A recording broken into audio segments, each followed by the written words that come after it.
এসো। এইটা তোমার দাদা? এত অবিকল তোমার মতন দেখতে। হ্যাঁ, তুমি আবার একে আমি ভেবে এর সাথে কোনোদিন কিছু করে ফেলো না জানো। মাথা খারাপ? তুমি ছাড়া অন্য পুরুষ আমাকে স্পর্শ করলে আমি ধরে ফেলবো।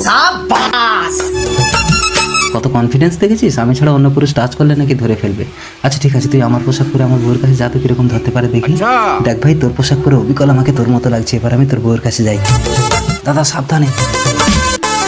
ওই আমার না আর সহ্য হচ্ছে না। কাকের গায়ে ময়ূরের পালক লাগালে কাক কখনো ময়ূর হয় না। মানে? মানে আমার বড় আমাকে ওই বলে না, আমার নাম ধরে ডাকে। কি হলো দাদা?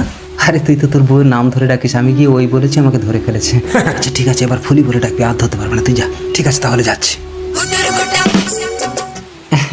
সাব্বাস ফুলি, তুমি আমার ভাইকে ধরে ফেললে।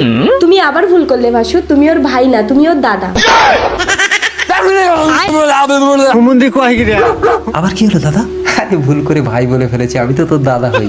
ঠিক আছে, পোশাকটা পাল্টা, এবার আমি ভাসু সেজে যাবো, দেখি চিনতে পারে কি। যা ভাই যা, এবার দেখ। তো তার আগে আগামীকাল তোমার মা বাবার জীবনে ভালো কিছু ঘটবে যদি তুমি 3 সেকেন্ডের মধ্যে এই চ্যানেলটি সাবস্ক্রাইব করে ভিডিওটিতে একটি লাইক করে দাও। 3, 2, 1, go! ফুলি, আমি আর তুমি লুকোচুরি খেলতে খেলতে তোমার স্বামী তো মনে হয় একটু বাজারের দিকে গেছে। কি বলো, সত্যি গেছে? বলছি এই ফাঁকে দুজন এক রাউন্ড খেলে নিলে হতো না?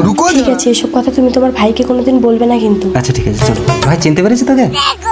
তার মানে তুমি আমার আসল স্বামী? তাহলে আমি বাড়ি না থাকলে এইভাবে তুমি তোমার সতীত্ব রক্ষা করবে?